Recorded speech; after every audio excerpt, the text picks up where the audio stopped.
couple weeks off, and it was well filled with paperwork from the club. So thank you for filling all of my spare time reading through financial documents. I hope that everybody's had a chance to at least make a first pass through those. And what I'm looking for from everyone is your comments, questions, clarifications that you might have. I'd like to bundle those all up and send them in one note to Mr. Brown, so he's not dealing with dribs and drabs. So if you can get those, why don't we say by the end of the week, this coming Friday, which would be, is that the 1st of June? 31st of June, that'd be great.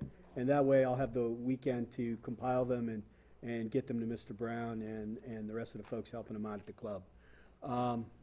With that, if we could call the roll, Mrs. Carmen.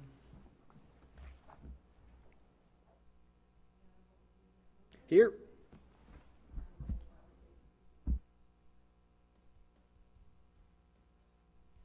Here. Yeah.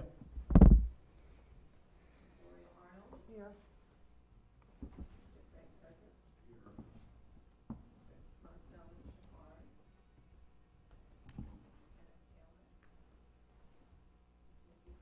Here. There.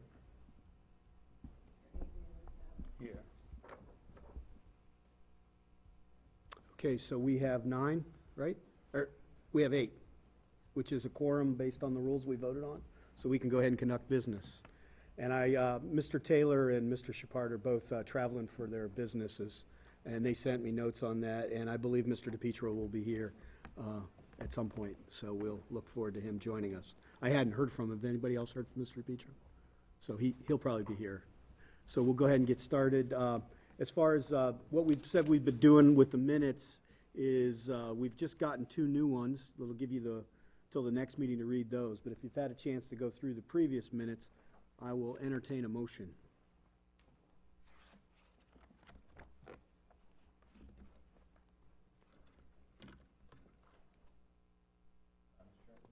Mr. Sarich.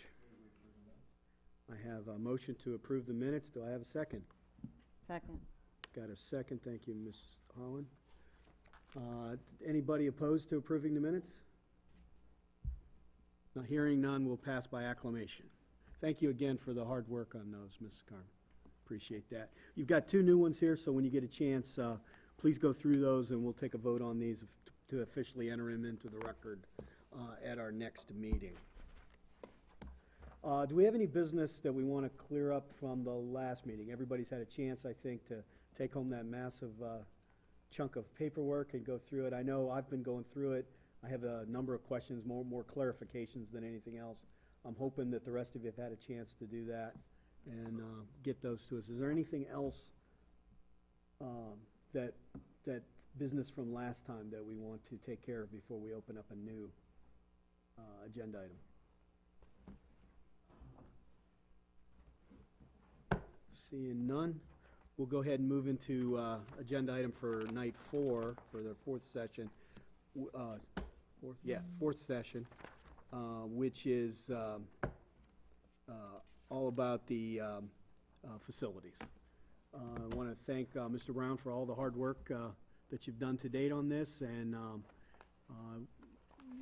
turn the floor over to you to walk us through the current state of the facilities. I had a chance to take a tour with you. I want to make sure that anybody else that wants to do that, just let us know, and we can arrange a time. I'd encourage everybody that hasn't had a chance to walk through the facility to do so. It was very interesting to walk through and see it. I had seen this maybe a year and a half ago, and of course I think some of us have seen some of the stuff on the website, but it's very worthwhile to see it in person if you haven't seen it, and encourage everybody to do that, and just either let Mr. Brown know, or I think Mr. Rousseau can do it, if depending on who's got keys at what period of time. So however you guys want to arrange it. So please do that if you haven't had a chance. Mr. Brown, if I can invite you to the podium, and unless there's any other questions, this session is we'll turn it over to you. How do you want to lead us through this thing? Thank you. Okay, my name is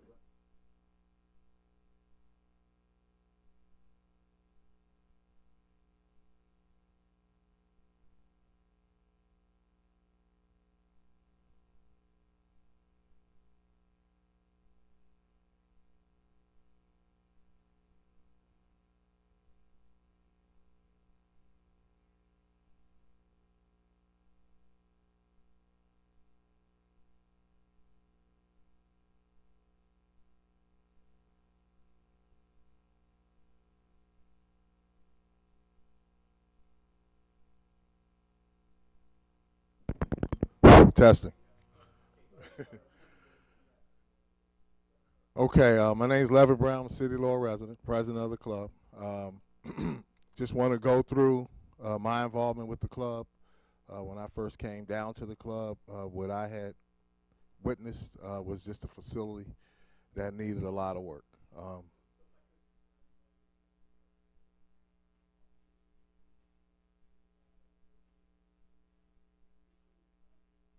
The official address is 701 Montgomery Street. They have two addresses. The other one is 705 Montgomery Street. That would be the Phelps Center.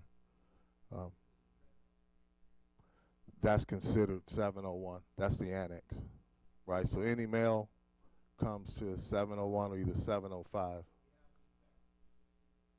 No, you have an annex. You have two buildings, right?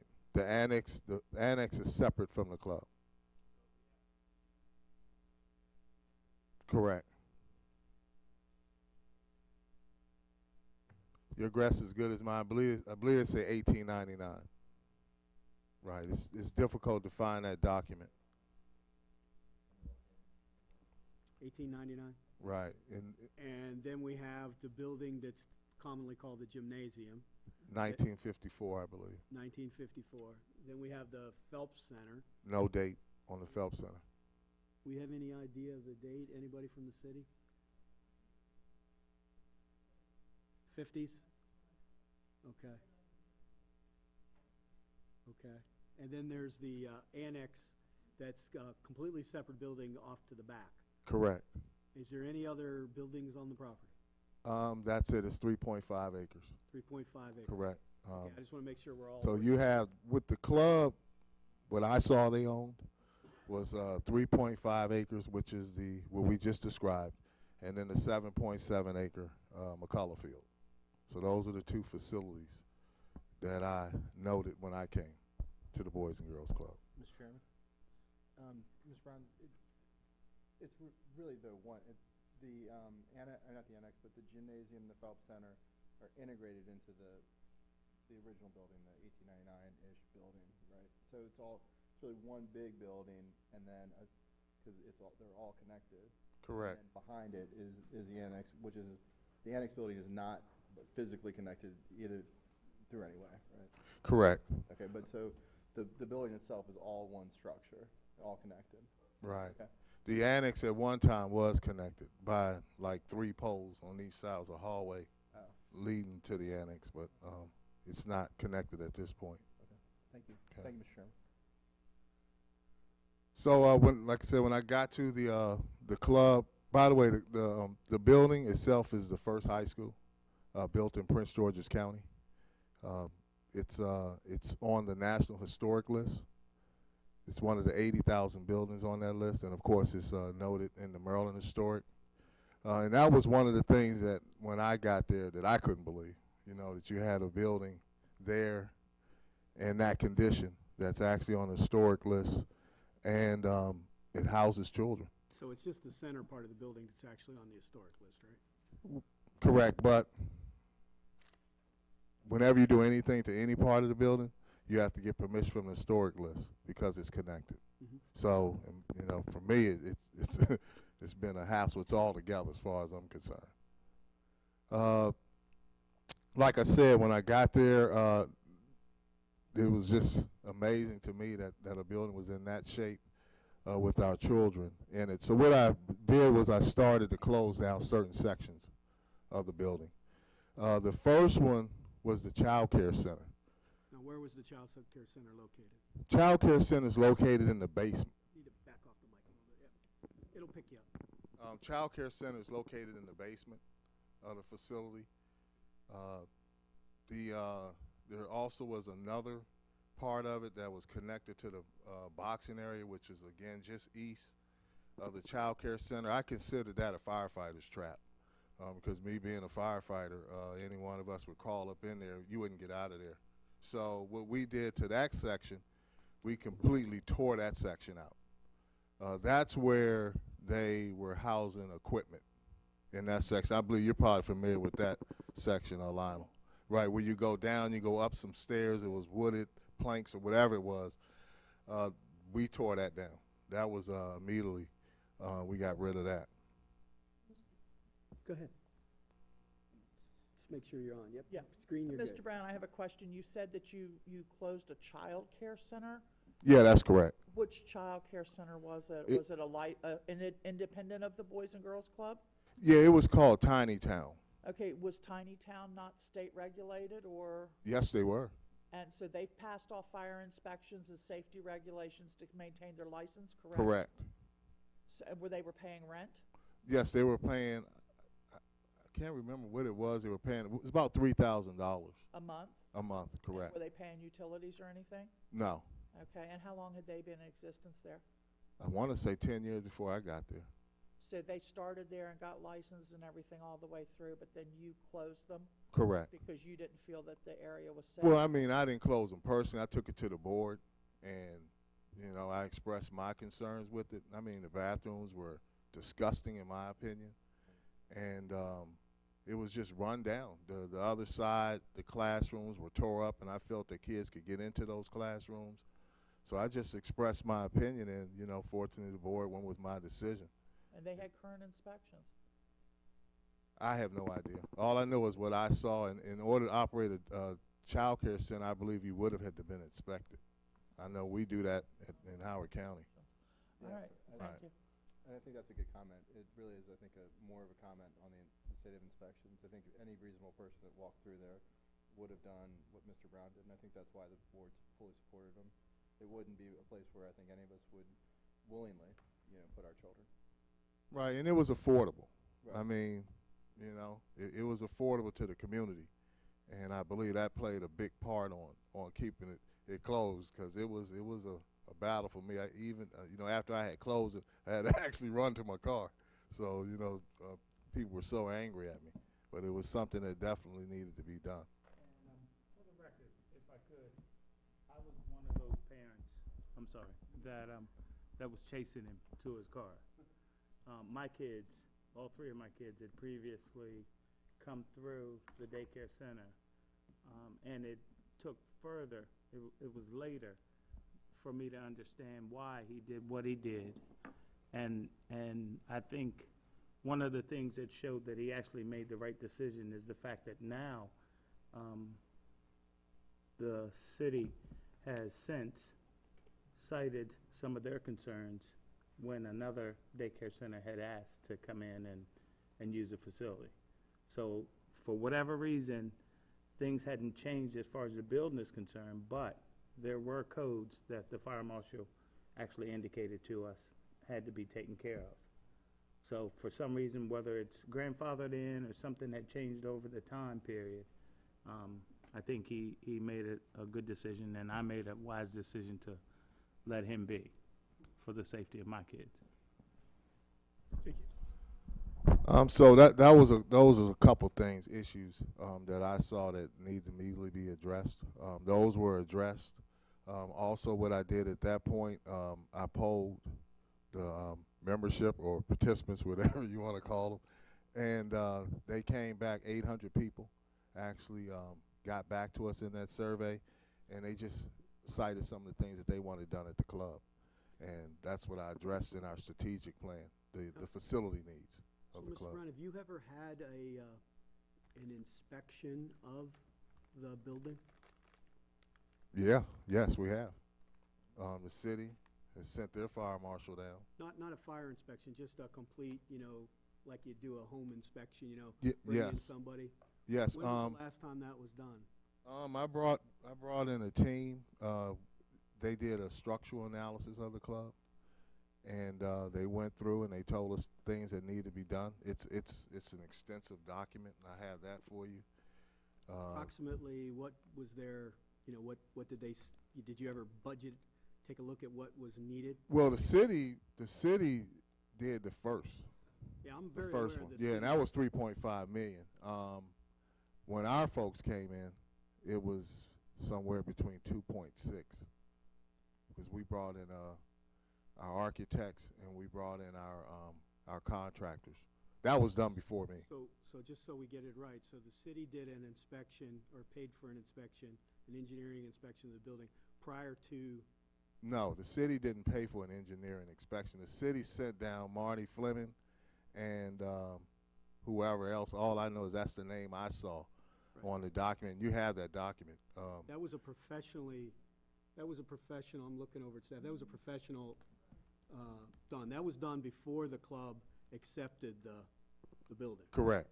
So the 3.2 or whatever in deferred, what was then called deferred maintenance, was known when Mr. Gingold executed the deal to take over the building, right?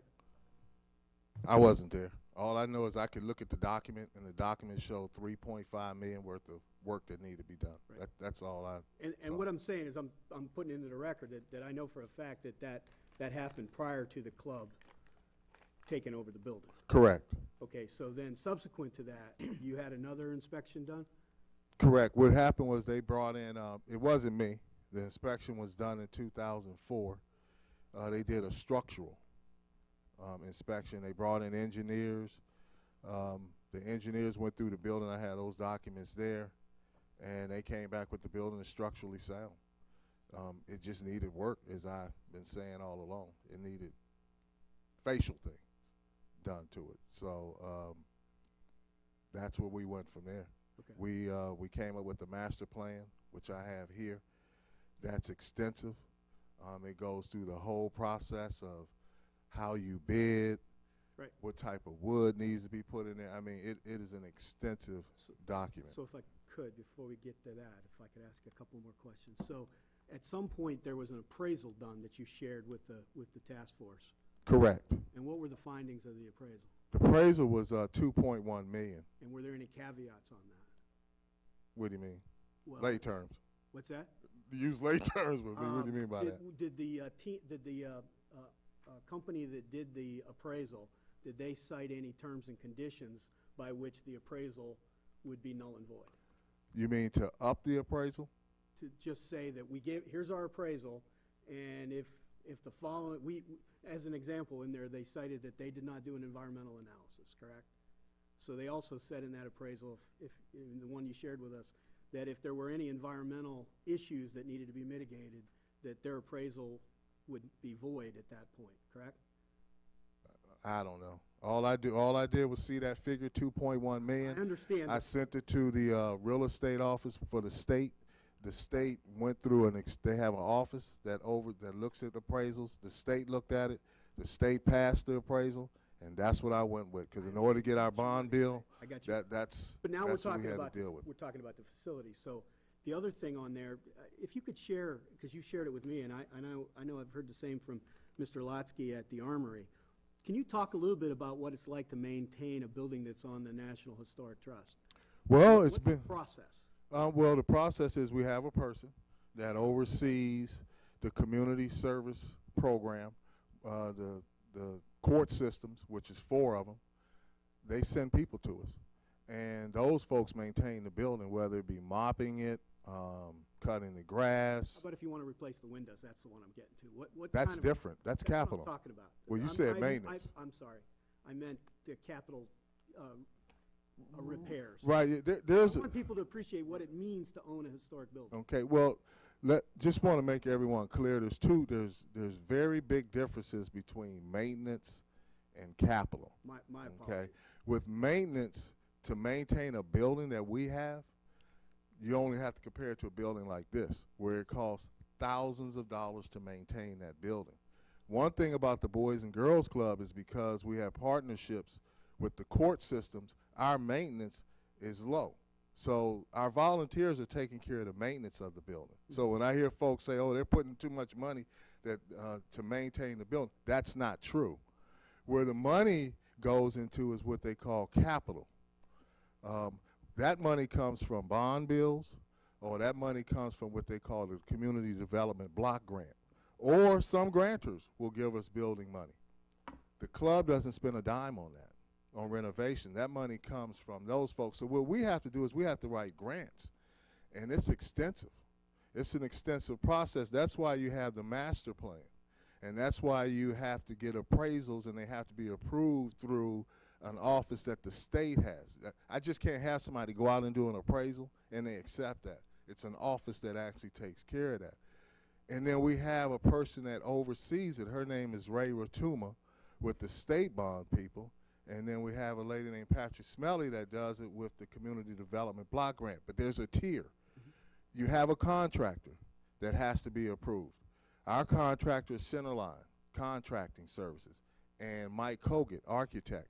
They were chosen before we got there, but they went through a process. So this board looked at those contractors, and they do excellent work, and they understand how to work on historic facilities. So what you have is when the work is completed, you have Mike Hogan, who is our project leader.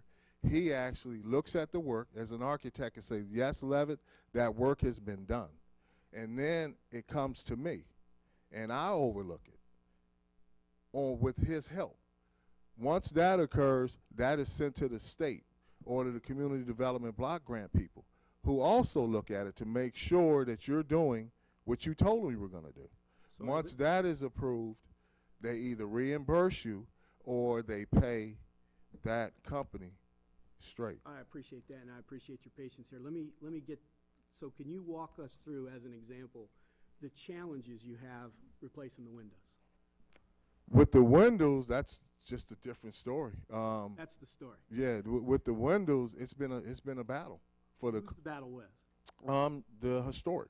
So when you own a historic building, you can't just go and pick out your Pella windows and put them in there. Unless you use your own money. Well, even if you use your own money, Then you have to follow their rules, right? No, then you have to go through the local one, the local chapter, which is we have an historic society here. So the Historic Society approves changes to your building? The City of Laurel Historic Society? I think Mr. Brown is, excuse me, is referring to the city's Historic District Commission. Right. And many of those decisions are made at the local level. I think what you're trying to get to is, excuse me, is where the Maryland Historical Trust comes in because of the perpetual easement you have on the center historical part. Right. This is what I wanted She- to. she's at- yeah. I wanted people to appreciate what it takes for you to do something like change the windows. That's why I love Christy. She explained it just the way it is. What happens with that is because we get money, there's a trust on it, and we have to be approved through them because we're using state or Fed money. Right. So when you wanted to change the windows, what did they tell you?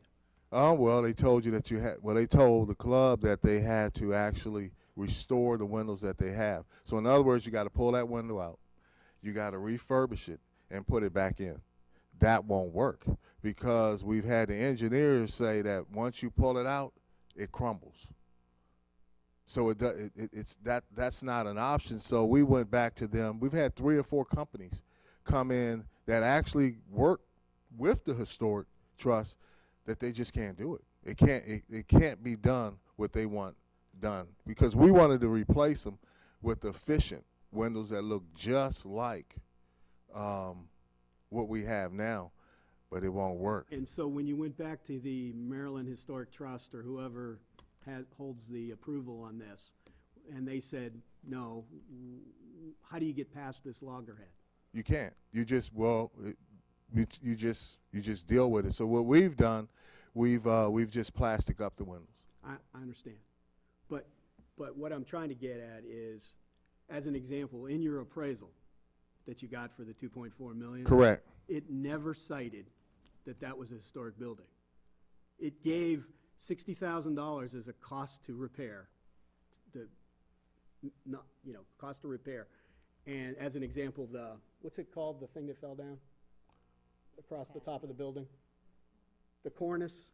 So as an example, their view of what it costs to repair would be a normal workman doing it, not going through pull it down and go through like you talked about for the windows. Is that fair to say? Correct. They quoted a price of $60,000. Our contractor laughed at that. He said it's probably more like $100,000. Right. So again, where I'm getting to is we had a review of the building at some point in 2001 or 2002, an engineering review of the building that set the deferred maintenance at $3.5 million. 2.1 million. for the one the city did, Oh, city 3.5. 3.5. Right. Then you had an appraisal for 2.4 or 2.1, 2.1. but it didn't cite the environmental. They're different numbers. One is a the 3.5 million was not its value. The 3.5 million was cost to bring it current. I understand. Right, but the 2.1 isn't cost to bring it current. The 2.1 is what is the building worth? Minus the cost to repair, is what it said in the Okay, appraisal. yeah, so fair enough. But I mean, so they're two different things. One's cost to repair, one is intrinsic value of the building. I appreciate that, Mr. Yeah, 'cause Sayers. if What I'm you- trying to say is if I have an appraisal at 2.1 Right. and I have deferred maintenance at 3.5, Right. I have a net loss in the building. You with me? Well, Because I No. can't sell a building that's got $3.5 million worth of. You can't sell the building anyway. no. So that's mute. That's exactly not. I have a exactly wrong. question. What it is if you, supposing that it has 3.5 million in deferred maintenance, and its market price right now is worth 2.1, then you have a building worth 3.5 plus 2.1. 2.1 minus 3.5. No, it's a value, the deferred maintenance, I mean, how's that not true? That is incorrect. In commercial real estate appraisals, which I review every single day, you come up with the value of the building based on various approaches. It could be the income approach, direct cap, discounted cash flow, and then there's a actual deduction for capital costs. So if you have a building that's worth $2.1 million, if you got an engineering report that said, hey, you had capital costs of 2.1, then the net value would be, assuming that the appraisers are not licensed engineers and architects, so they always qualify their reports in the fine print, that this value is subject to, assuming that the information has been provided is thorough and accurate, et cetera. And so if it turns out that there is capital that say 2.1, then the value would be 2.1 minus 2.1, the value would be 0. But my whole thing. Wait, let me just say this, Mike. My whole thing is that you're talking about something where they came in back in 2002, 3.5 million, and we've put in that building almost 1.3 million. I'm not referencing their report. I was Right. actually No. I'm just that's what I'm saying. So I don't see how you can. got another report Right. that showed capital costs because you know there's ongoing capital that What I'm, Right. what So- I'm saying, Mr. Brown, is that we have an appraisal that has all kinds of caveats on it, right? So we can't say the building is worth this. The building is worth this minus all these caveats. I would say take that up with the state people that actually approve With that. you. Right. Okay, well, supposing, just for argument's sake, that it's worth negative $1.1 million, or negative fill in the blank, whatever number. What's the overarching? I just wanted to try to set the value of the building. Well, I mean, the value of the building the value of the building can be set by money, because you obviously can, but, I mean, is that really what we're after here? I mean, Well, the value of the building is the services rendered out of that building to the community, It just like a depends. I church. mean, some would argue that putting good money after bad isn't sometimes the best business decision. Well, But I'm not going there yet. Yeah, I'm just saying, someone would argue that. Sure. I'm also, previously was a real estate agent. When we have property, from time to time, for example, if you get a HUD house, you may be able to get a HUD home for $50,000. And that's what it's appraised at. But it may take another $70,000 to repair the building or to repair the house. At the point that that house is repaired up to par, it may then be worth $1 million based on what you do with the property. So it's not a realistic figure to say that because the building needs this much repair, as far as cost efficient, compared to what the building's worth. Right now, the appraiser is saying the building is worth this much money in the condition that it's in. Now, once you get the grants and do all the things that you do to bring it up to par, it may be worth more. It may not be. But Mr. Russo, the bottom line is, it's actually for us, luckily, it didn't cost us anything to purchase the building, to have the building given to us. And we are operating out of the building for whatever amount that we're operating out of it. But since the time that we have gotten the building, the cost of repairs have come down. So at some point, with the cooperation of the city, the state, whoever, a grantor, the building's going to get to where we need it to be efficient and do the things that we need it to do. So that, I think, and I'm just talking as what I thought I was on this board for, is to come to that point. No, Let me finish, please. So that we can use the facility safely and in the good use of our community and the kids. That's all I'm pointing out. and I appreciate that, Mr. Russo. Where I'm trying to get to is not I appreciate the building has use, the building has value, all that. I'm looking at this as purely as a business deal. Is this building, is it worth putting money in? And I just want to establish what the building is worth. Well, the thing is that the building is serving its purpose, and it's doing its mission, and that's what I look at. I look at, is the building serving its purpose? You'd be the first to admit it needs a lot more. Then it could do a lot more, right? But it's doing its purpose. Have you had a engineering report that includes life safety issues and costs associated with getting the building up to appropriate standard? Like you said, you closed the daycare because it wasn't safe.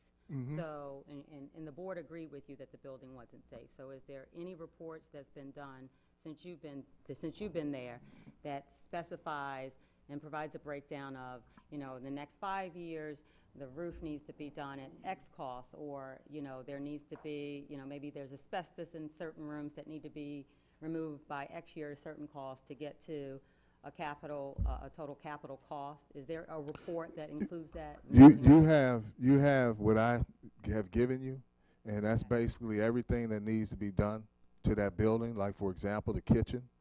There are some issues with the kitchen as far as health department. It's going to cost $63,000 to do that kitchen. We've been awarded that money. So as we see issues, we take care of those issues. There's no one consolidated report? There's a I see in the materials that you provided, there are contractors who provided cost estimates for certain things that you've sought out cost estimates for. But is there, as part of your strategic plan, is there something that identifies everything that needs to be done capital-wise in the building so that, you can incorporate that into your budget from year to year? It's in the master's plan, and everything is in there, is in the master's plan. So there's a prioritized list that says our first buck we get to do things, we're going to work this off, then we're going to work this off, then we're going to work this off. Well, I mean, we got that list. Like the windows was the first, but we couldn't do the windows. So yes, we do have a list, and also money is also a factor. So, but, my whole thing is that it comes down for me is when I first got there, and I looked at what needed to be done, and I did it. And I look at, does this building serve its purpose? And it does. And you can sit here and you say about is it worth this business-wise, whatever it may be. To my constituents, it's worth it, and to my community, it's worth it. And that's what I look at. And that's why I spend the time down there that I do. I understand, but we were, the purpose of this commission was to look at, is the club and the facilities viable? Well, viable business. If you want to go down that road, then all you'd have to do is look at the 990s, the stuff according to the feds and the state, and who we get money from. We are viable. Club's been there since 1965, so the club is viable. I understand. What I'm talking about now is the building. What I'm trying to assess in my own mind is the building is better off than it is now than it was yesterday. Okay. Mr. Brown, you'll have to admit at some point there's things that, like people call a money pit, right? That cost you more money than they're worth. Well, you might assess that you're not there. Well, no. I live in this community, and the community believes that building is worth what it is and that it's serving its purpose. As much as I appreciate the community's view, I think I'm looking for a professional opinion from an engineer and appraisals and those kind of folks before. I mean, if you weren't coming and what I would suggest to you that in your commission or whatever you want to call this, that you put that in there, that they do a report. And if they want to pay for those things that come out of that report, that's fine. That you pay to have those folks come in, whatever you're saying that needs to be done. But from my point, a person that's involved in the fire service for over 17 years, in my opinion, the building is safe, and I do inspections. So The what, building, when you talk about life safety hazards, I don't think the city would have allowed the building to be open this long. I don't think the fire marshal would have done that. The building is safe. And if in the areas that we identified as not safe, they don't use. Mr. Brown, I have a question, and it's nothing to do with the value of the building or anything. I actually own a home in the historic district, and so I understand what Mr. Wilson was saying about the extra hoops that one sometimes has to go through to bring things back to a like nature. You said that you apply for different grants and money from the state and whatnot. And my question is this, because you have the main building, which is actually the historic part, versus the two sides that were put on in the 50s, when you apply for money, do they give you money for the whole building if it's because it's considered all now on the historic register, or do they make you confine your ask for money that comes because it's historic just on the historic part? No, they don't confine where we ask for money. What we did was we identified everything that needs to be done in the building, and that's what you have in the one folder I I'm gave. talking about when you write grants, if you're writing because it's a historic building and you're asking for money to upkeep this historic building, do you have to limit it just on the middle part, or can it be the whole building? I haven't written a grant for specifically Okay, so your grants are just general capital maintenance grants? just capital. You can't get money I for already maintenance. messed up saying maintenance. Don't say maintenance. Do you understand what I'm trying to ask, though? When you Yeah, ask for yeah. capital money to do capital improvements, what is it based on? Just because it's a building that's there, or is it based because it's on the historic register and it's the first high school? No, it's based on when I write a grant. We're a Laurel Boys and Girls Club. This is what we need to fix either renovate the classrooms, or to replace the windows, or to replace a door, or to do like the one I gave you, we're getting ready to do now, the $63,000 for the kitchen. It identifies each thing that needs to be done. It's just done as a nonprofit? I think each grant is gonna have different requirements, right? And so certainly I don't know for a fact that some grants have made this requirement, but I can clearly see that I'm sure there's probably some I'm just grants trying to that might figure do out that. why the state would give you capital money. I mean, what's the reason? Because the building's old? And- No, it's a Boys and Girls Club. Okay. Right, and you don't, that's why you don't have problem getting capital money for a building such as that, because it's a Boys and Girls Club. See, Lars could apply for money to maintain their building? They do, the city applies to get money for everyone, I'm right. not familiar with that. Mr. Chairman, let me ask a question here. Are we talking about the capital bond program the legislature delves out every year? Is that what we're I referring think to? it's a mix of things. It's a mix of CDBG things. And bond bills, and what are the other grants? It's bond bill, it's community development block grant, any one of those, you have to go through the trust. I fully Right. understand. But also Bank of America. I The mean, we have all state, kinds of the grants. state bond bills are bills allocated within the state budget, and it's basically the state's version of delegates and senators sending money home. It's the state trough. And, you know, That's DePietro, D-I. yeah, I mean, you put the bill in for any organization you want, and the capital committee of the appropriations committee reviews those. I'm sure you all went down and testified before the committee. And, you know, if you're on your good behavior and the chairman of the appropriation committee likes what you're saying, you'll get a bond bill. And if he doesn't like what you're saying, you won't get a bond bill. And if you vote the wrong way on the floor, your bond bill goes away. So on those bond bills, those are legislative handouts, and that's what they are. It doesn't make any difference if their building's historic or not. That's not even brought into play. It's how strong your senators and delegates are in that bring the money, bring the bacon back to the district. That's what those bond bills do.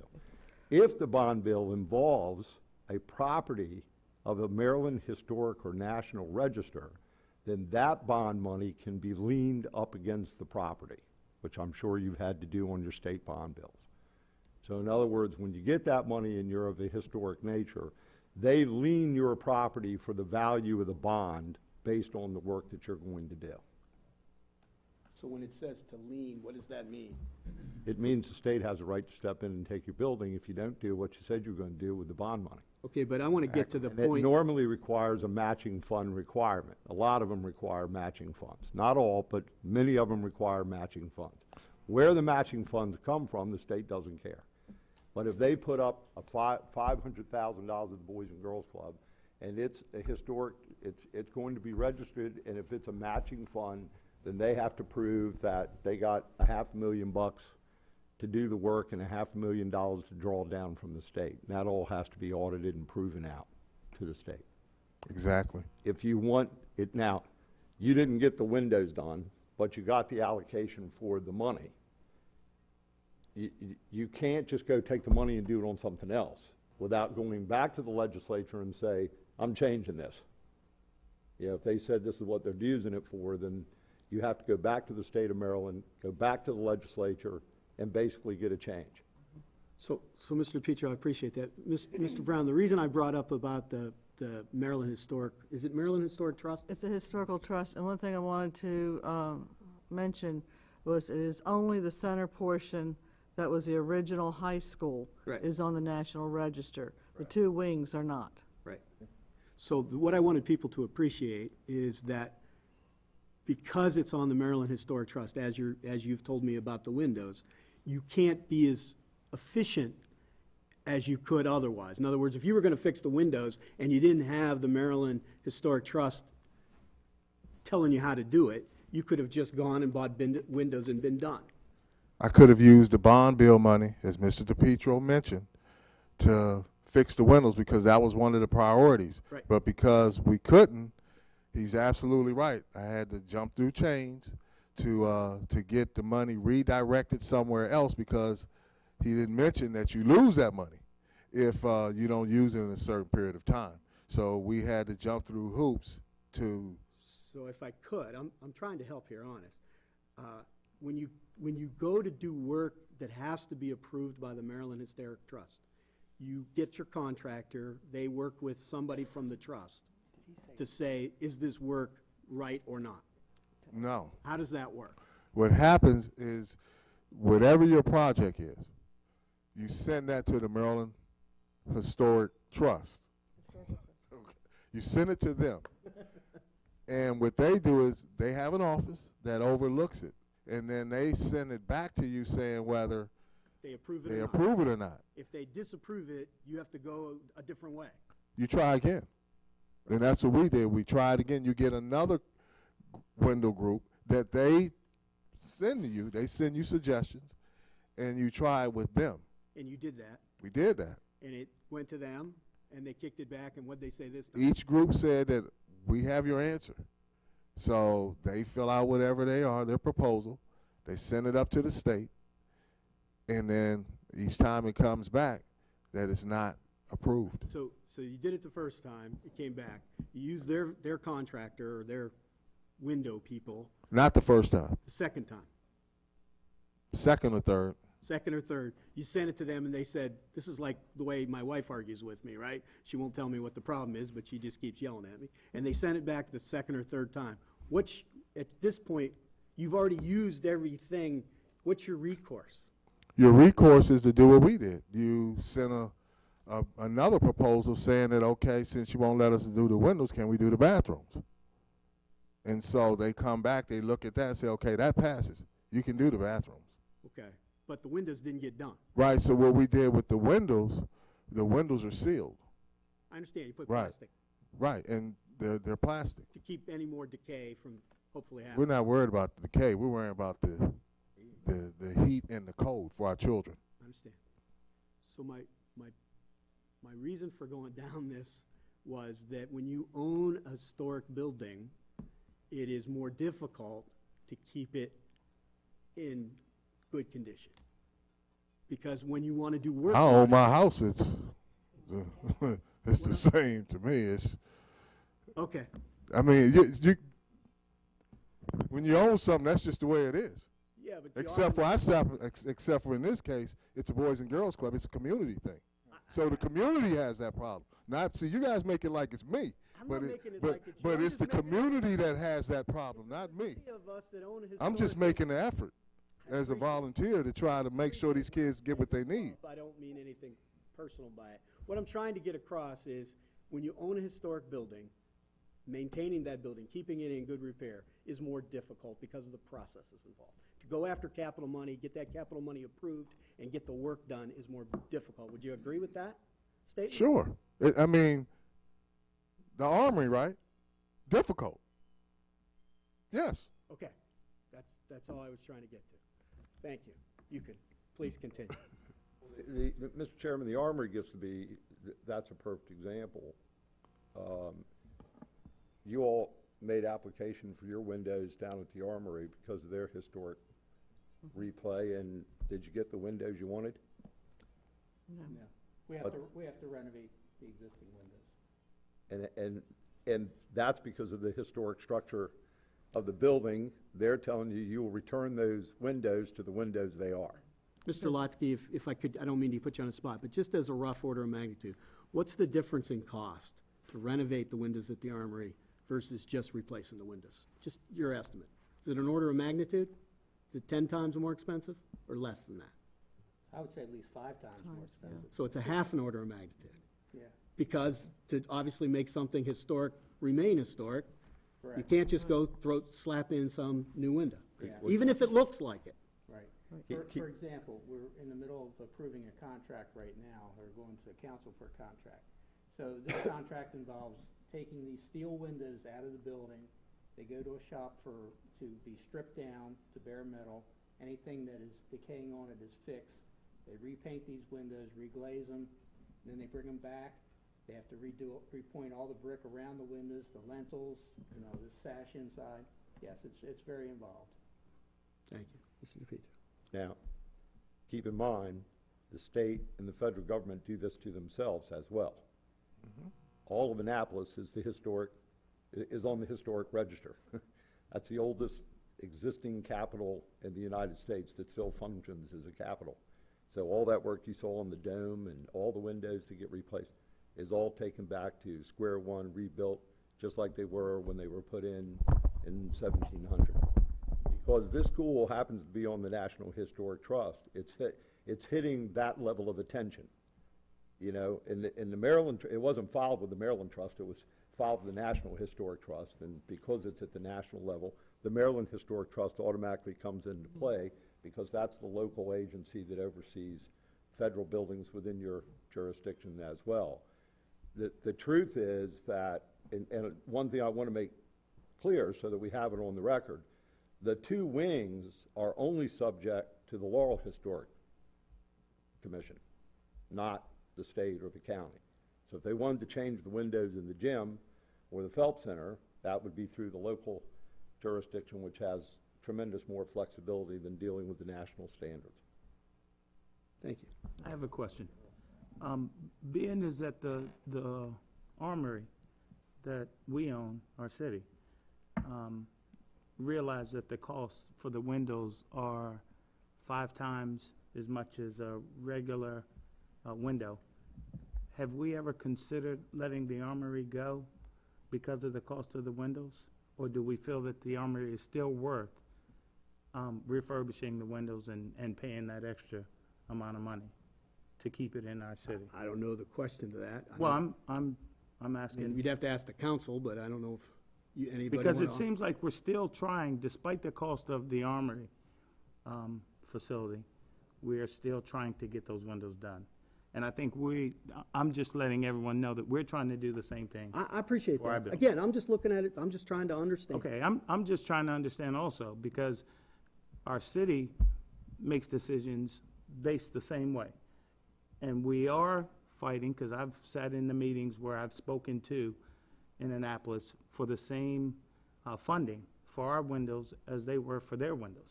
So we sit down right behind each other and ask for the same fees and funds allocated to those projects.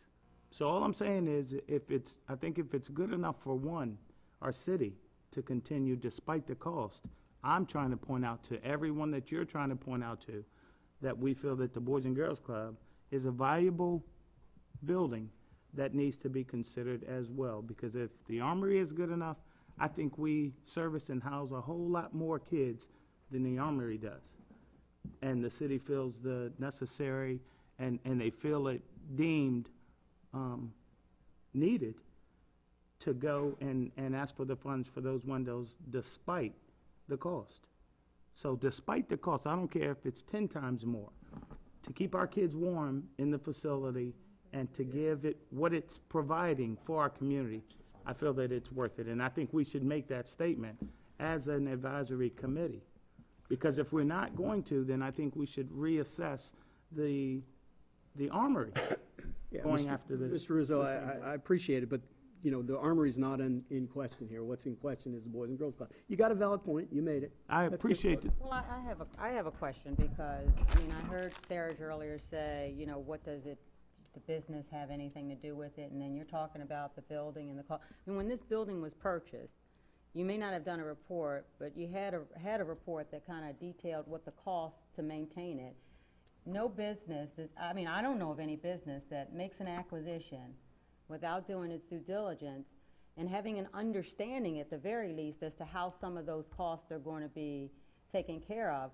And it seems to me, based on everything that I've heard so far and the prior meetings, discussions I had, that there was always an anticipation that we're going to buy this building knowing that it needs things, but we expect the state, the city, the county, and everybody else to pay for it. I mean, we don't even have a comprehensive, I haven't seen a comprehensive cost sheet, and it seems like, you know, as money comes up, okay, we'll throw it at this, but there's got to be something. I mean, it's more important. It really is important, because putting plastic on windows, wood windows, is not just an energy issue. I mean, you're going to have more issues than that. Water is a big problem to buildings, especially wood. It can get through if there's cracks, and then you end up with mold, and then expand and contraction, and then you have even more problems. So, you know, the building as it stands, without those windows being done and all the other things that were already a problem, it's continuing to deteriorate. I mean, I can see it as I ride by it year after year. It doesn't look better, it looks worse. So I'm trying to get an understanding of, when the building was acquired, what was the plan in terms of paying for some of the costs of the capital that had to be dealt with the building? And so far, I haven't heard anything in any of these meetings that indicate that there was extensive studies done, that there was an extensive, okay, we're going to go get the money from here, we're going to raise this much money, we're going to have a capital campaign. I just keep hearing that the city should be paying for that building. Now, that's just one nonprofit. I mean, and it is important, because I am for the kids. That's just one nonprofit. So if we go down that slippery slope, if that was the expectation, should we be doing that for every nonprofit organization that has a building that can't afford to pay for it? I mean, I'm a little concerned with some of the things that I'm hearing, because if you create a business, I mean, there's things, if you go to the Small Business Administration, they want to know the same questions that I'm asking. Okay, if you got a building, it's in a certain condition, how much is it going to cost? What's your plan? What's your 1-year plan? What's your 3-year budget look like? And I'm just kind of hearing, well, we know this stuff needs to be done, and we kind of get to it, but now I'm hearing, well, we should be paying for it. I mean, I just have major questions about it, and I was hoping that this session, some of those questions could be answered, for me at least, and I'm still Let me, confusion about it. first of all, I think that's unfair to the club, because for one thing, the business plan is not even discussed till next week. So it's obvious that you wouldn't have that in front of you. Also, I have in front of you a massive amount of documents that clearly state what their plan was as far as what needed to be done to the building. That's there in this one here. I've read Okay, everything. it's massive, and it goes exactly over what needs to be done. The master plan is the same thing. And I asked Mr. Wilson, do you want me to go take that down to the city and all the other documents that I have here? And I was told to me, no. So that's been done. In fairness to the people that were there in 2002, to that group, they were in that building. They were there. They were running their activities out of that building. The club was. So when this all came down, they didn't have time to sit there and say, okay, we need to do this, we need to do this, we need to do this. So I commend those volunteers. But the group that came in under my administration, we have done that. We have done all of that. I have a massive amount of work that we've done, that these volunteers have done as far as everything that you're saying. So the problem is that in this city and in this county, we have a lack of these type of facilities for our children, a lack of them. So we need to start trying to take care of I look at Chesapeake Charter School. You know, we keep saying this is nonprofit, this is nonprofit. They're a nonprofit, but they get $8,000 per student at that school. Me and you, we're all paying the taxes for those kids. To me, what's the difference? I grew up in boys and girls clubs, and they supplement the schools. And that's not happening here in the county. But my vision is that this club here is going to be a model for the rest of the clubs in this county. So 13% of the clubs in the country don't have buildings. You have 34 clubs in this county, only 3 have buildings. That needs to change. So what I'm doing here is I'm setting a model for the rest of them. And we should, as adults, try to take care of facilities like this. I heard the city just say 3 weeks ago that there is a strain on the city because of lack of these type of facilities. But what I'm hearing here is that, oh, this facility must not be worth this and it must not be worth that. Mr. Brown, I'm fine letting you go, but you can't rewrite what people said. First of all, I didn't say don't send that. I said send it via email. Okay, that's one. 2, we haven't said, oh, don't do this, don't do that. What I'm trying to do is establish what the building's value is. That's all, no more, no less. We can continue with the emotional appeals. I'm not, no, there's no. So you're attacking me now, so listen I'm a not little bit. attacking you. I'm stating facts. There's no emotional, there's no Fact of this emotional. is, you can say what you want to say, you have every right to, but you can't rewrite what I said. And Okay? the follow-up, I mean, the reason I asked the questions that I have, which is, you know, separate, we all have our separate questions and issues. The purpose of this meeting is for you to provide a detailed description of the improvements, repairs, completed or underway, an overview of the improvements, repairs that have been identified, not yet completed, detailed description of any current status of all the, you know, the facilities. So I'm just, the questions I'm still left with are the ones that we still have time here for you to answer, but that's really what I'm here hoping to get today. And I thought that's why I was here. And I was going down that road of what I saw and going down the road of what needs to be done to the facility, but we got into what this facility is. please Good, continue. if we could. Let's take a 5-minute recess, and then we come back. You can start back down that path. Mr. Frederick? Thank you. Good.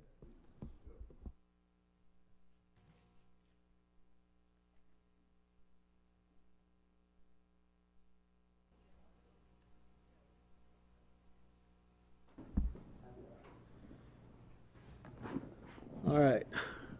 All right, Mr. Brown, I got us way off track. I apologize for that, but let's go ahead back and start. If you can walk through what you had planned on walking through.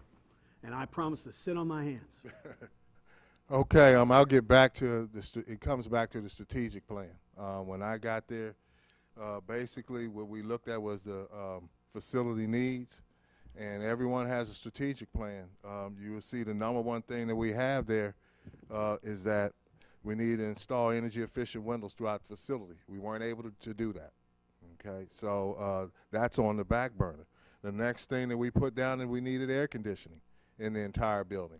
That has been accomplished. Our major issue was the gym. The kids were, you know, playing in 100-degree temperatures in the facility. And I thank you for that. You're welcome. So that was done, and also it was done in the classrooms that they use for the summer camp and for some of the other events that they have, which is in the blue and gray room, and then the room that the church used, and then we had churches come in, and they actually put the systems in those rooms and did the repair to those rooms.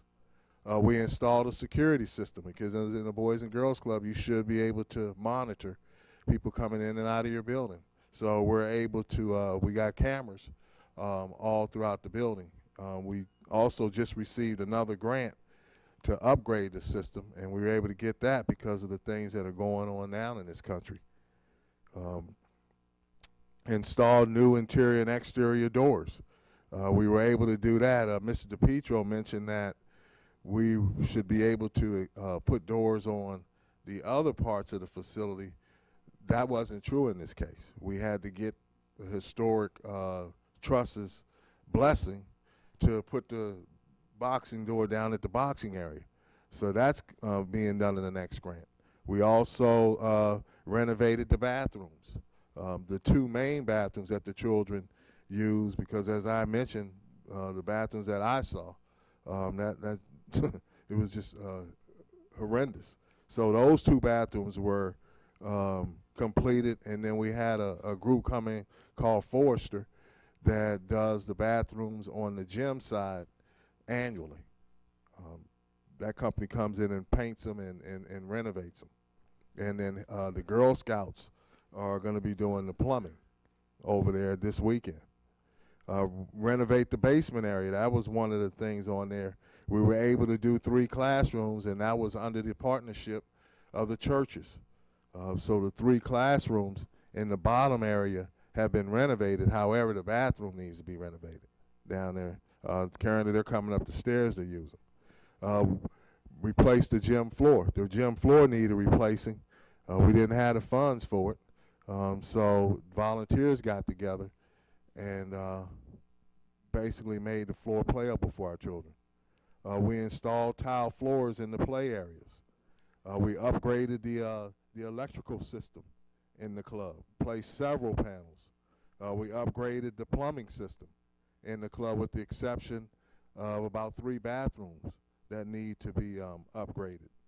Roof placement. We replaced the roof in the gym and on the blue-gray area side and parts of the Phelps Center. However, now you see the problem that we have, even though the roof is, they say it's in sound shape, it's just that when you go to replace, what did you call it, the cornice? When you go to replace that, they have to replace it all the way around the building, and thus the roof would need to be replaced at that point. So that's where they came up with the $100,000. The appraisal people didn't take that into consideration. All they looked at was at the cornice. So when you were going through that, that's what they were referring to, is that needed to be done. The boxing area, same thing. It needs to be completely renovated. However, we've done parts of it. We've painted it. We've replaced the floor on a couple occasions, and now we're getting ready to carpet the whole main hall area running down. Handicap accessibility, big issue for us. This is a $75,000 project. Currently, we are the handicap accessible folks lifting people up in the gym. St. Mary's did us a favor by fixing a stair landing, the rail coming from the Phelps Center to the main part of the building, so that somewhat helps us get the handicapped folks in there. However, there's a plan to go back the way the building used to be, where there actually was a hallway leading all the way down through there. So that's something that we needed to do. And then also renovate the additional classrooms in the facility. The things that aren't on here was identified by the health department, which was the kitchen in the Phelps Center. We brought them in. They looked at the Phelps Center kitchen, and they said, this needs to be done, this needs to be done, this needs to be done. So I wrote a grant, and we were able to get a grant for $63,000 to get that renovated.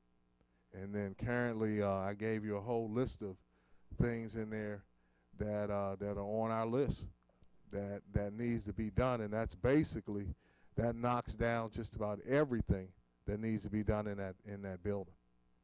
So just a ballpark, how much you talking about? I would say over $1 million, probably about 1.2 million to get the facility completely finished. But as I mentioned earlier, the building is fulfilling its purpose. I understand. But in my opinion, we could do more. And In the appraisal, there was some talk of a water problem coming off the cemetery, I guess, in the back. it was due to leaves.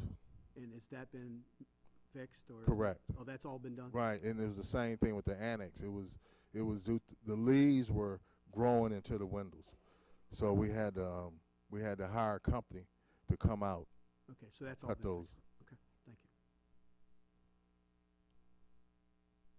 you. And that's basically an overview of of our facility, what needs to be done to our facility.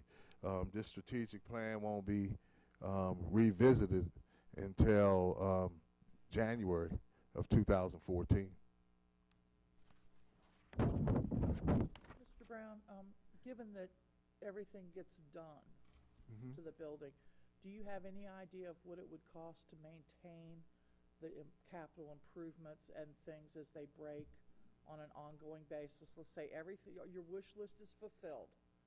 Now, do you have any idea what it would take dollar-wise to maintain that building at status quo moving forth?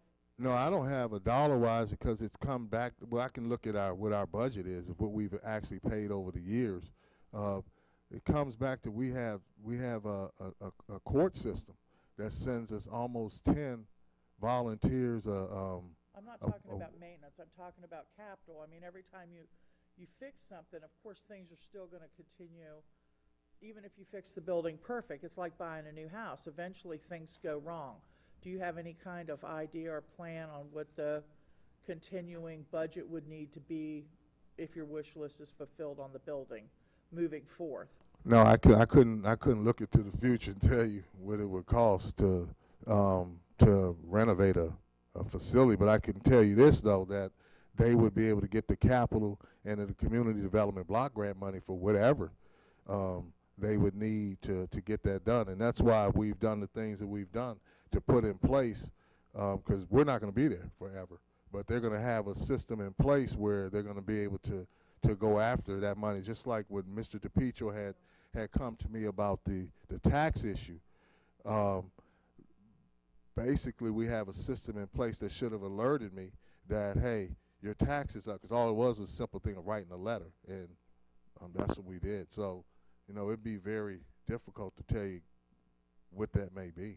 I would tell you it's going to be low compared to what it is now. That is a very good question, and I think a lot of that is going to be dependent on how the repairs are taking place. Like, for example, what type of windows, if they're 30-year windows or 10-year windows, But that's a really good point that in January 2014, when we look at this again, that I'm certain, if I'm still associated with the Boys and Girls Club, which I hope to be, that we'll certainly look at, because that's an important, it's an important thing. Bit of exception to your comment about nonprofits not being a business, because my motto has always been, if you run your nonprofit like a nonprofit, you're going to be out of business. Fair, yeah. So I think that it's a fair question to ask and thing. And the only other thing about the property, and I was just reading here, I noticed that you guys have a balloon payment of $163,000 due on what you borrowed for repairs in December of 2015. Have you made any plans that are addressed? You can't borrow repair money or capital money to pay that off. Have you addressed anything? Because that is part of the maintenance of the building that you borrowed the money for. Right. That comes up, but every 3 years we've not had a problem with that. They come out. We've had that, what you're talking about, that balloon payment thing, that comes up every 5 years. And basically they come out, look at the facility, and then they go with whatever, we get whatever the percentage point is, or however that's whatever the rate is. This is an every 5 year thing that comes up. Well, it's twice. You borrowed the money in '05, and then they came out in '11 and did it again for 5 years. So Exactly. well, I wouldn't assume that they're going to do it again. You don't know how the market's going to be at that point in time. But I just think. Well, I got to deal with today. I understand Right, that, and but today again, you got to look at tomorrow too sometimes. Just wonder. That's all. And you make a fair point that you're running it like a business, but I think that point was more towards a different way you're looking at it. You also have to, part of a business is looking into, what it's worth to the community, what its capital is, what its brand is worth, and those kinds of bigger issues for what something's worth. And I think when you look at what the Boys and Girls Club community, or what the Laurel Boys and Girls Club means to the community, it also has, if you're going to look at it strictly from a business standpoint, it also has a certain amount of brand value in terms of goodwill that's been built up through the years. It's not just, is the building worth -$1 million, 0, or $1 million. That doesn't get to the value of the Boys and Girls Club. Personally, I don't really care about what the building's worth. What I care about is whether the building can be maintained for the Right. programs And, you know, Yeah. if you don't have anything to maintain the programs, no matter how good they are, they're still not worth anything.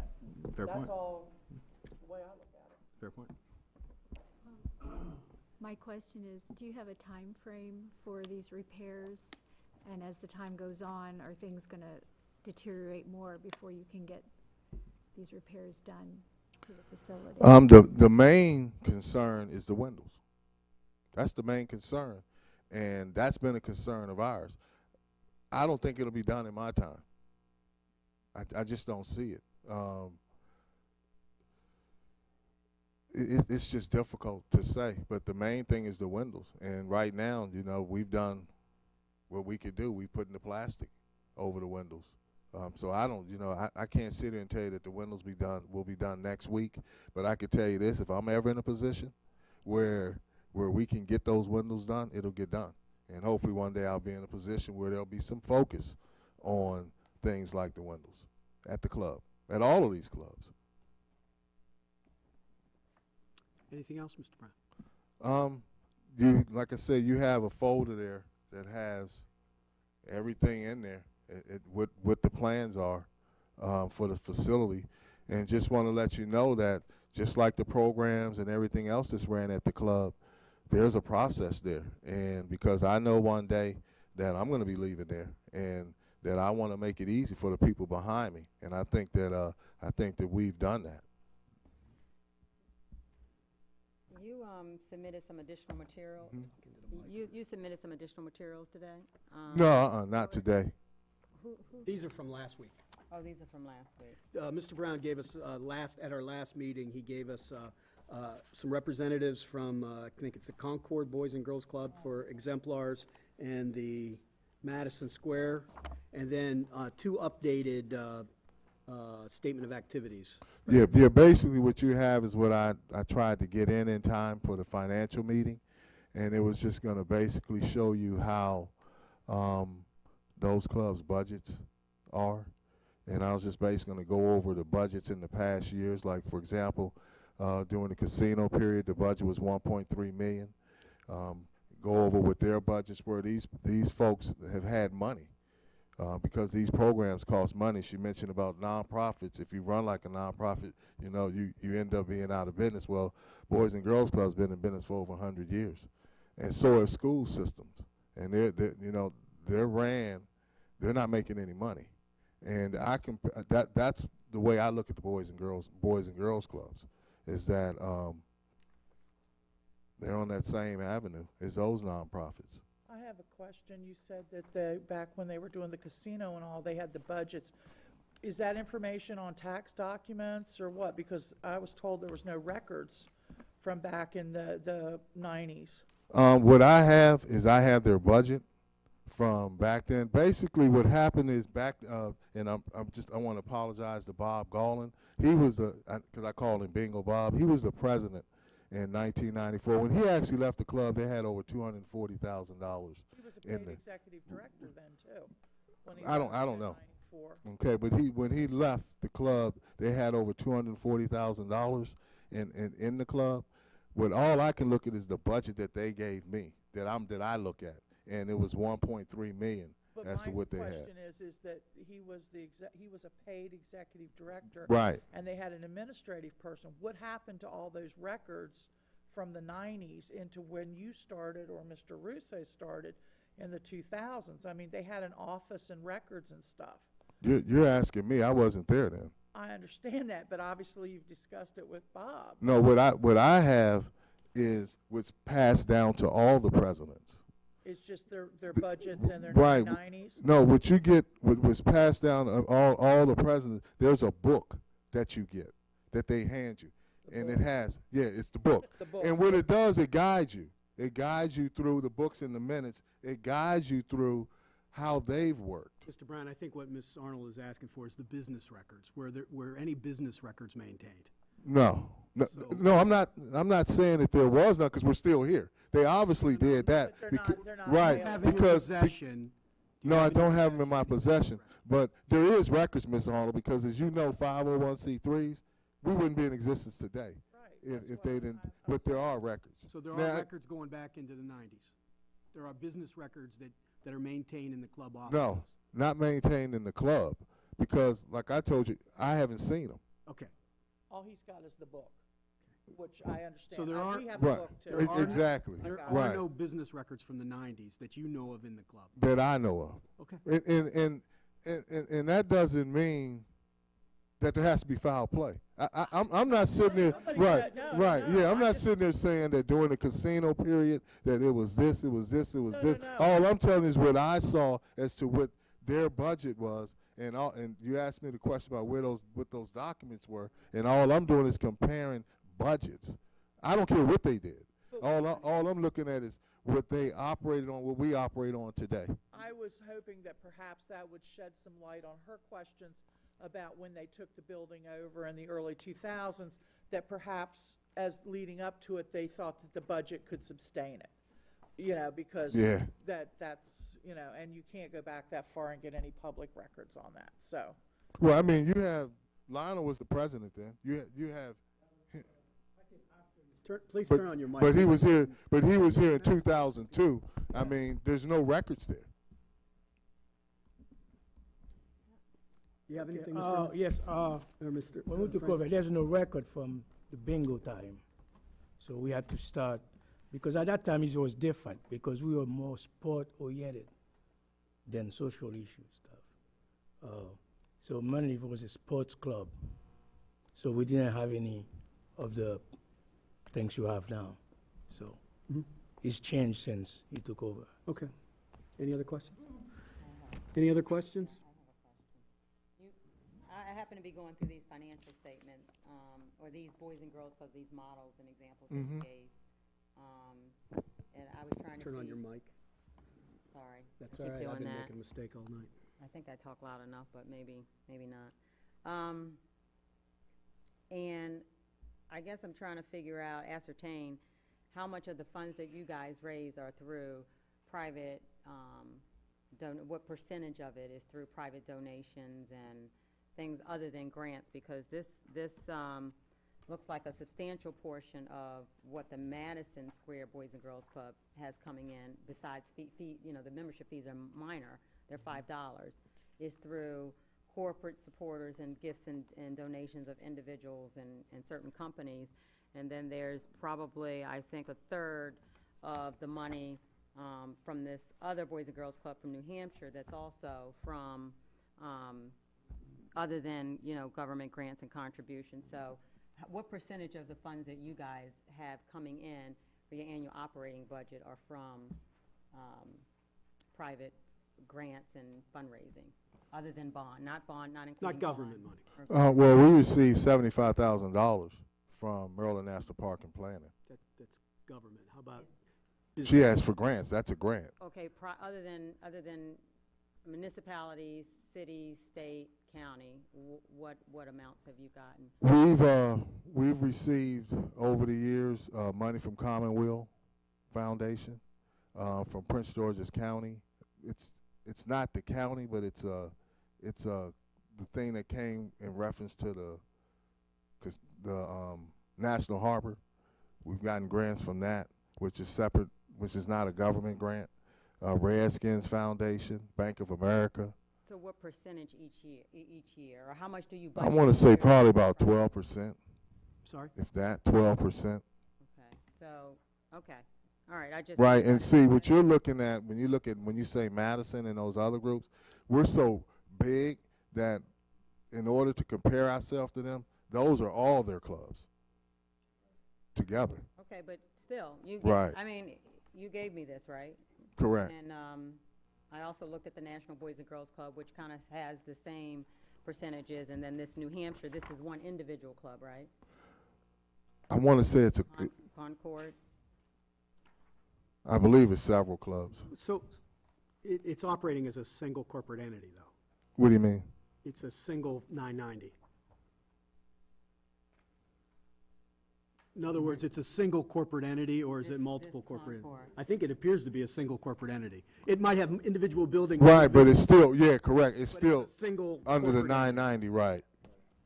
But Mr. Brown, so, as Ms. Holland pointed out, in the Madison example, 23% of the funds for their operating revenue, and again, I just looked at this, so I don't know, compared to the Boys and Girls Club in local government in government grants, what's the Boys and Girls Club percentage? It's certainly not.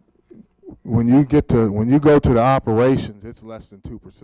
Right, so you have a club that's getting more than 10x%, or more than 10 times rather,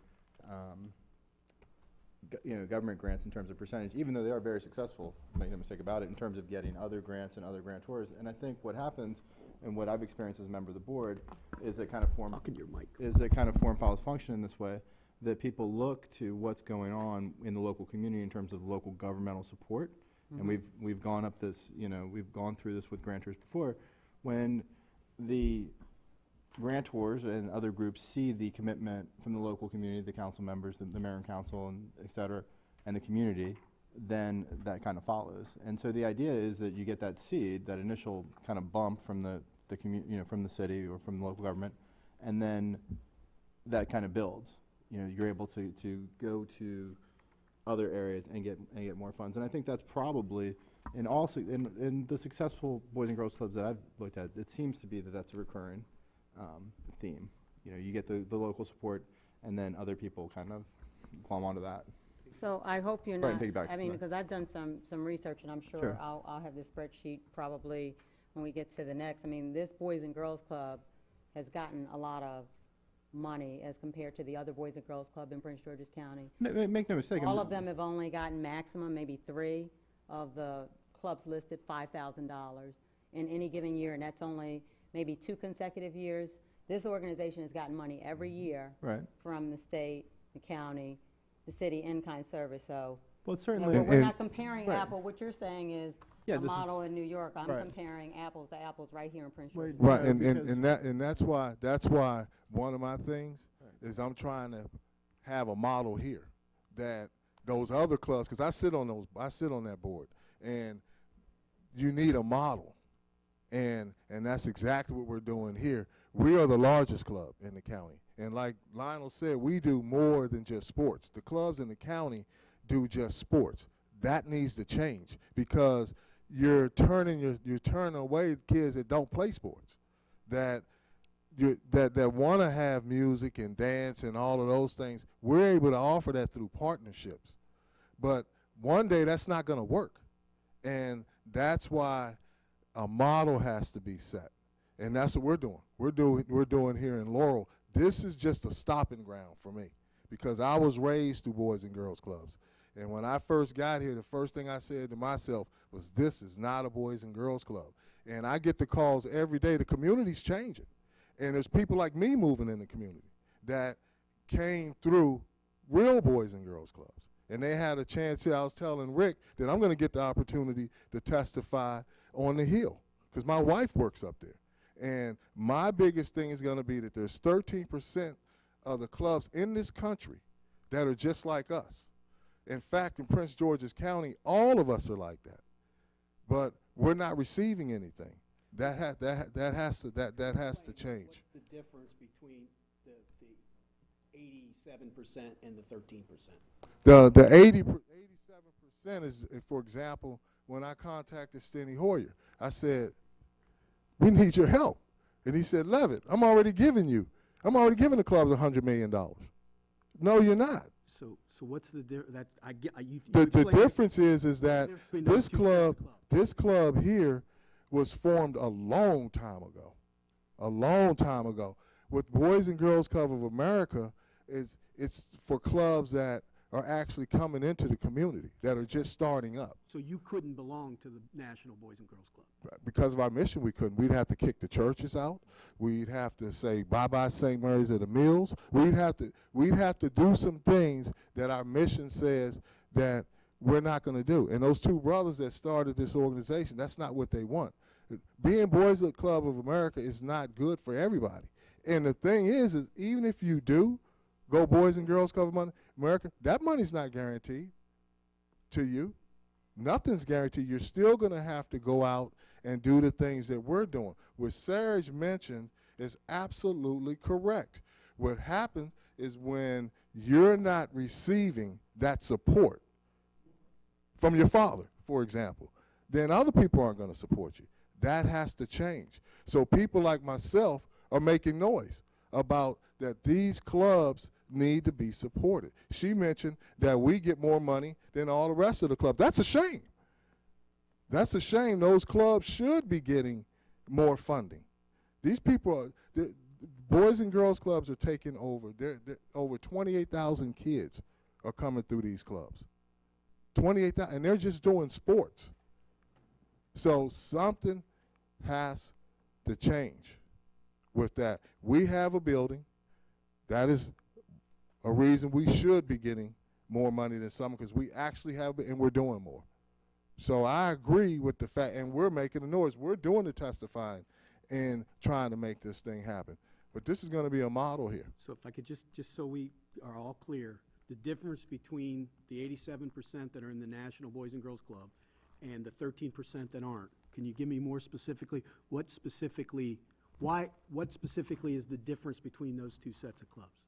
The name is different for one thing. They're called Boys and Girls of America. We're called Laurel Boys and Girls Club. That should tell you something there. We were in existence first. Okay, but you said the Right. mission is different. What's different in their mission and your mission? Their mission is they provide programs, safe havens for youth.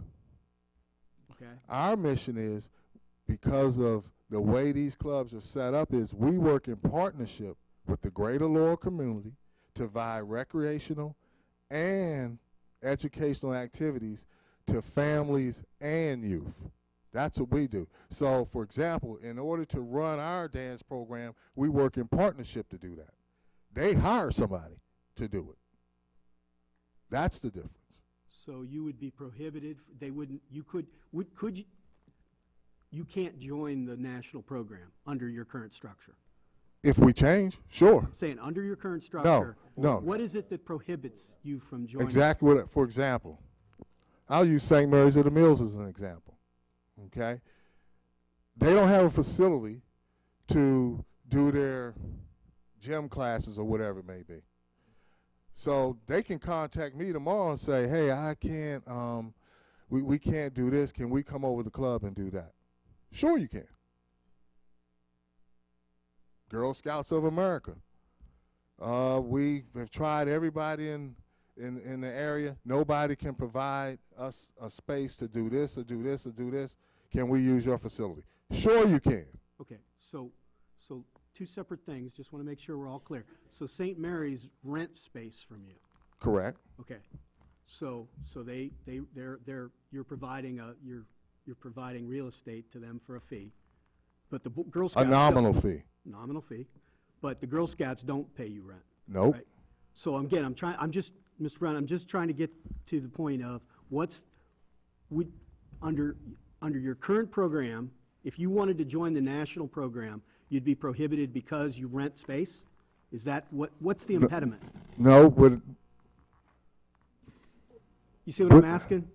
what I just told you is that the example was that St. Mary's or the Girl Scouts or whoever it may be is calling you to use your facility. Right. You're saying, okay, yeah, sure, you can use If I was it. a member, then if I was running a national club, I couldn't rent space or provide space. Try to call them and ask them, can you borrow their gym tomorrow? That's what I'm asking you.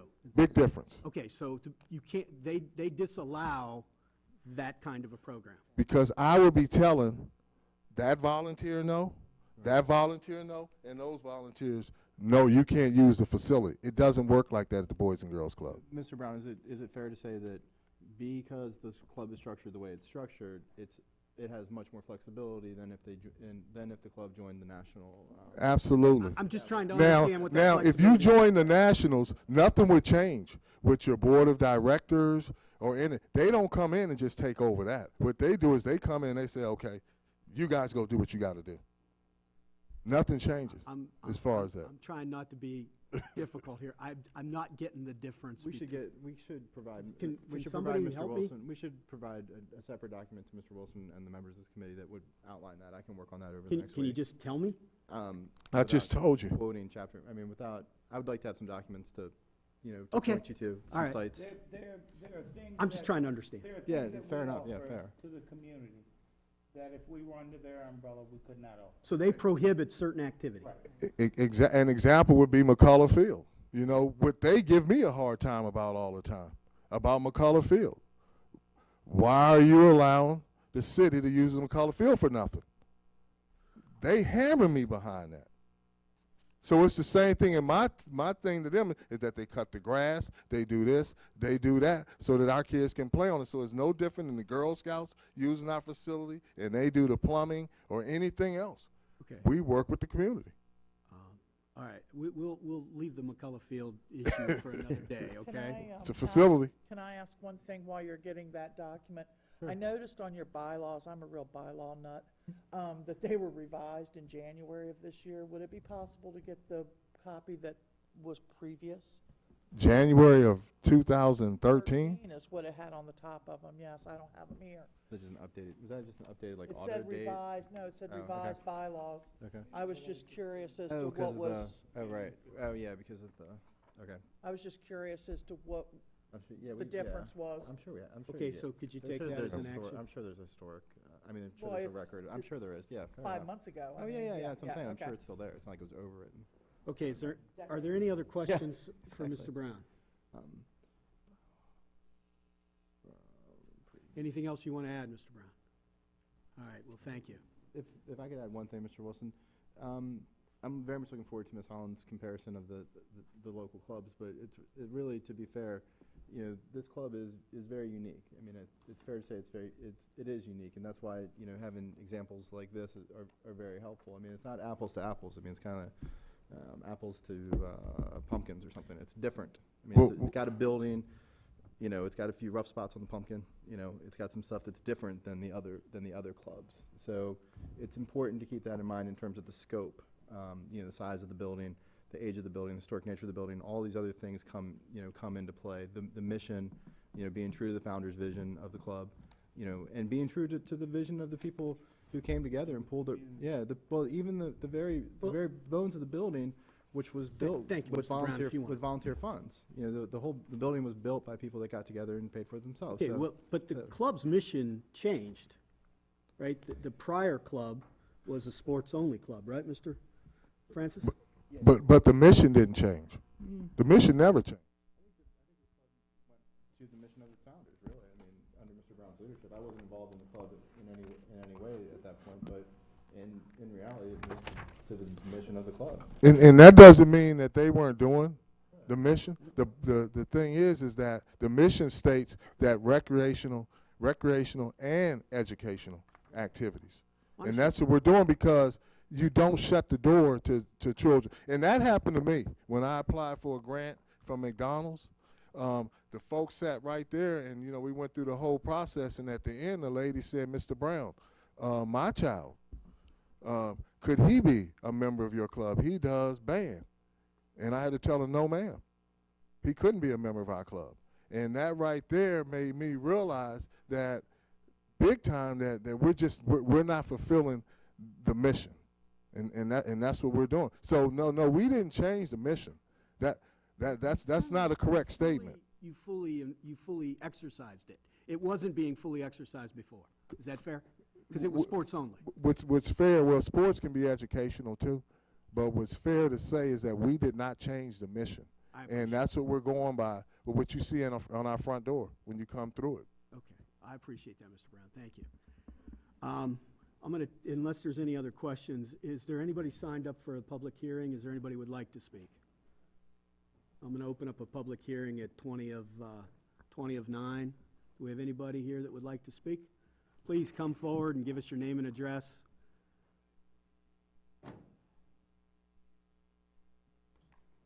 Yeah, my name is Robert Crawford. I've been, Please, can you pull down the mic and talk right into it? There you go. my name is Robert Crawford. I live in Laurel, Maryland. I've been at the Boys and Girls Club since '92. I moved to the Maryland area in '82. I was at the Maryland Park and Planning from '82 until '92, when I came to the Boys and Girls Club. I brought an athlete that I was trying to make the Olympics with from the Maryland Park and Planning Sugar Ray Leonard Gym. I called Mr. Thomas Langley up and started training my young man for to make the Olympics that year. After a while, I was going back to Maryland, and Mr. Langley asked me to stay there. So I've seen this building.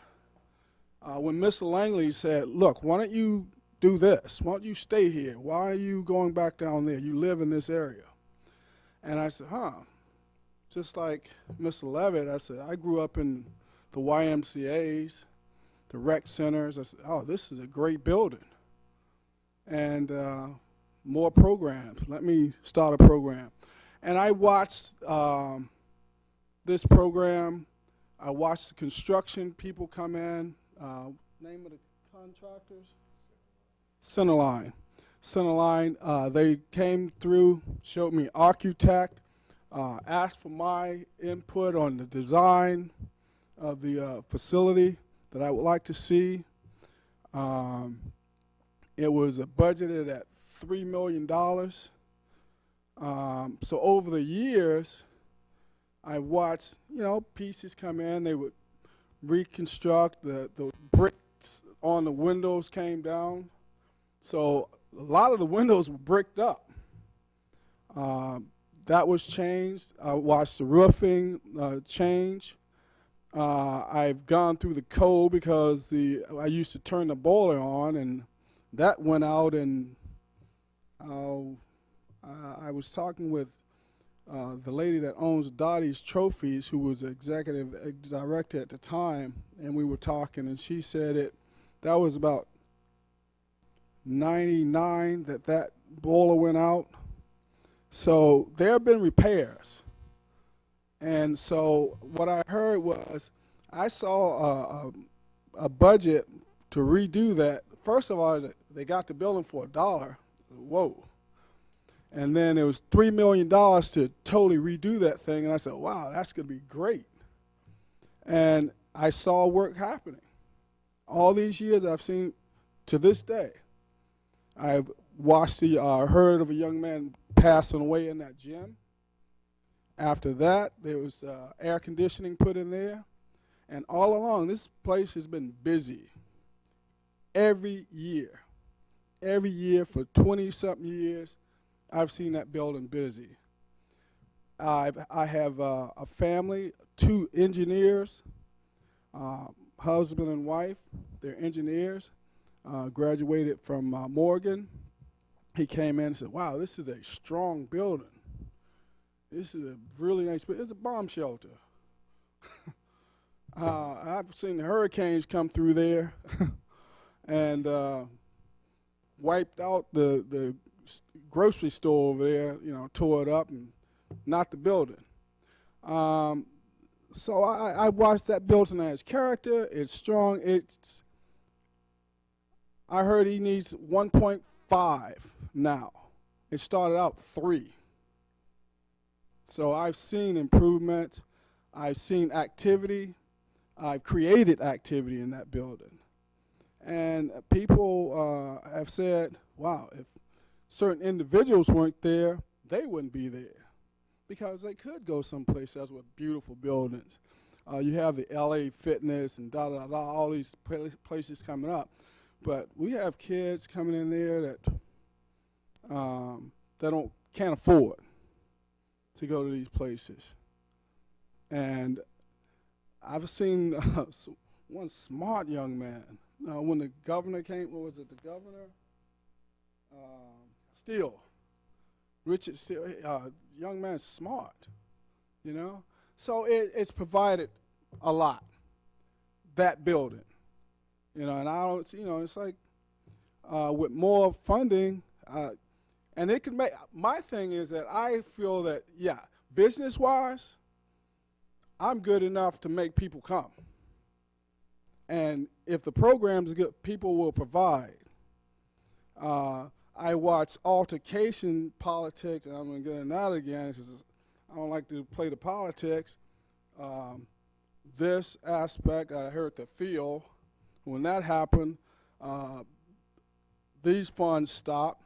I heard someone mention over here that when these funds stop, then the state is looking at the situation like, well, why is it money coming from the city level? So it's like a snowball effect. If it's not coming from down here, then we're not giving anything from at the top. So why isn't it something happening down here? It was a conflict.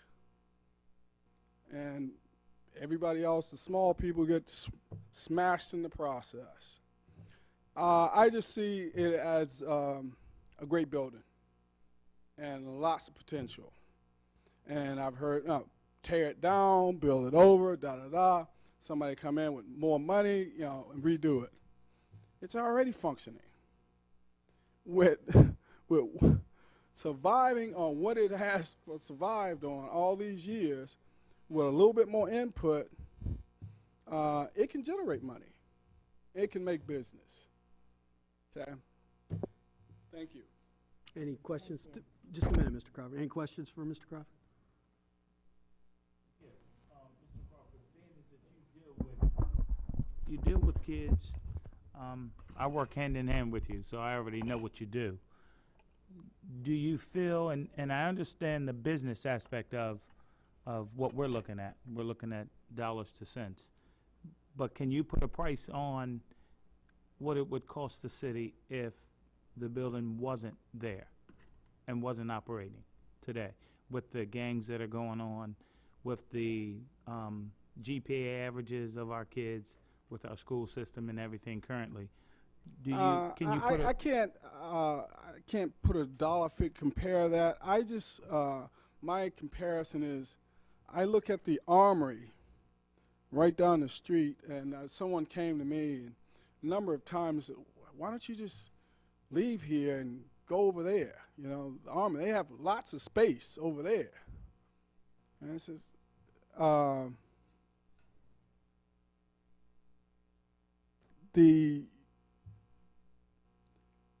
that's a beautiful building over there. I really like that Armory. It's beautiful. Okay? But that Boys and Girls Club generates a lot of support for this community.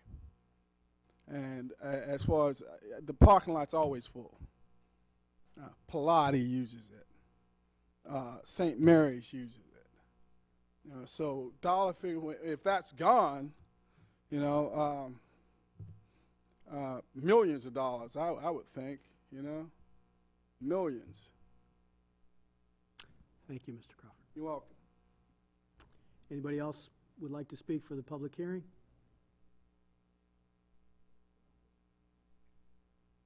Give us your name and address, please. My name is Lori Russo, and I'm a parent and a volunteer at the Laurel Boys and Girls Club. Also a member of the board of directors for the Boys and Girls Club. Got lots of hats. But I just want, because I've been to all the meetings with all of you and been listening to the task force work. Not sure that everybody's involved in the work, but I'm starting to feel like there's little sidebar conversations going on outside of this task force, and then everybody comes together and tries to make nice at the meetings. And it's very, it just reaffirms a concern that I had from the beginning with this task force and the makeup of it. When I heard that there was going to be a task force, and I'm sitting on the board and I'm saying, yes, we're all going to come together and we're going to help the Boys and Girls Club. And I truly believed in the beginning that that's what this task force was created to do. But the more I sit and listen, the more I find people pointing fingers,